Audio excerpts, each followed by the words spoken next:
Bonsoir les petits rêveurs. L'histoire magique de ce soir s'intitule La Petite Sirène. N'oublie pas de t'abonner à la chaîne pour réussir à faire de beaux rêves cette nuit, et c'est parti. Il était une fois dans les eaux limpides d'un océan enchanté. Au fond de la mer, là où la lumière dansait sur les vagues, se trouvait le royaume d'Atlantica.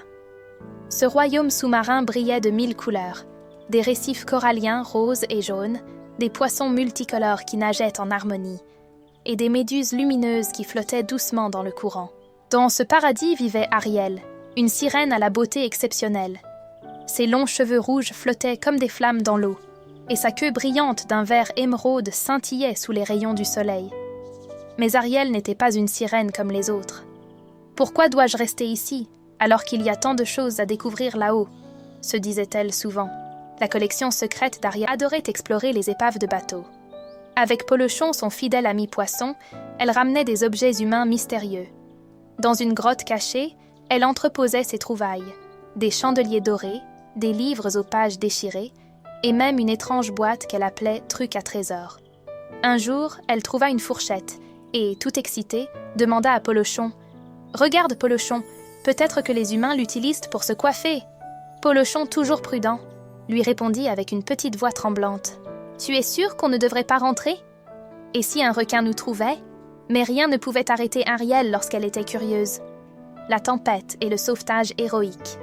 Une nuit, alors que la lune éclairait faiblement la mer, Ariel entendit un bruit étrange. Elle nagea jusqu'à la surface et vit un grand navire illuminé de lanternes. Sur le pont, des marins chantaient et riaient. Ariel aperçut le prince Eric. Il était grand, avec des cheveux noirs et un sourire chaleureux. Ses yeux brillaient comme les étoiles. « Il est magnifique !» pensa Ariel, le cœur battant. Mais soudain, des nuages sombres couvrirent le ciel. La mer devint agitée et une énorme tempête éclata. Les vagues frappèrent le navire, qui se brisa en morceaux. Ariel, voyant Eric tomber dans l'eau, nagea à toute vitesse pour le sauver. « Je ne te laisserai pas te noyer », murmura-t-elle en le tirant vers la plage. Sur le sable, elle chanta une douce mélodie. Sa voix était si belle qu'elle sembla réveiller Eric. Lorsqu'il ouvrit les yeux, il aperçut une silhouette floue avant qu'Ariel ne s'enfuit à nouveau dans la mer.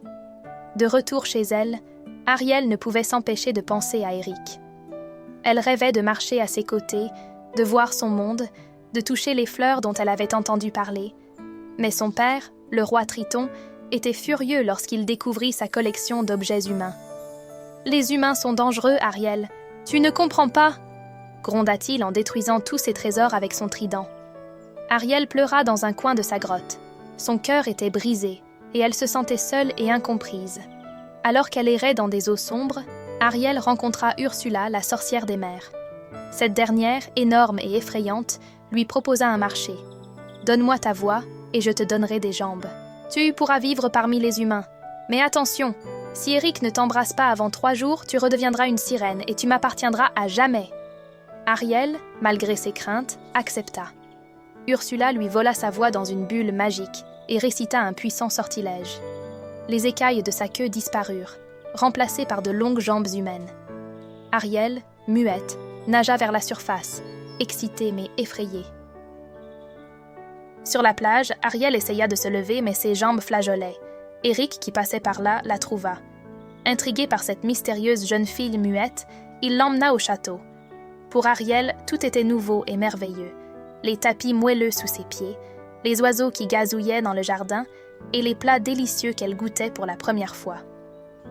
Avec le temps, Eric se mit à apprécier sa compagnie. Ils riaient, dansaient et partagèrent des moments simples mais heureux. Pourtant, Eric continuait de chercher celle qui avait sauvé sa vie avec une voix si envoûtante. Ariel, le cœur lourd, ne pouvait lui dire que c'était elle. Voyant qu'Ariel était sur le point de réussir, décida d'intervenir. Elle se transforma en une belle jeune femme et utilisa la voix d'Ariel pour ensorceler Eric. Hypnotisé, Eric annonça qu'il allait l'épouser. Ariel, désespérée, ne pouvait rien faire. Ses amis Polochon et Sébastien mirent alors au point un plan audacieux. Avec l'aide des mouettes et des poissons, ils réussirent à briser le collier magique d'Ursula, libérant la voix d'Ariel. Quand Eric entendit la vraie voix, il comprit immédiatement qu'Ariel était celle qu'il aimait. La bataille finale furieuse, Ursula reprit sa véritable forme et devint gigantesque. Elle souleva des tourbillons dans la mer, plongeant tout le royaume dans le chaos. Ariel et Eric, unissant leurs forces, parvinrent à l'arrêter.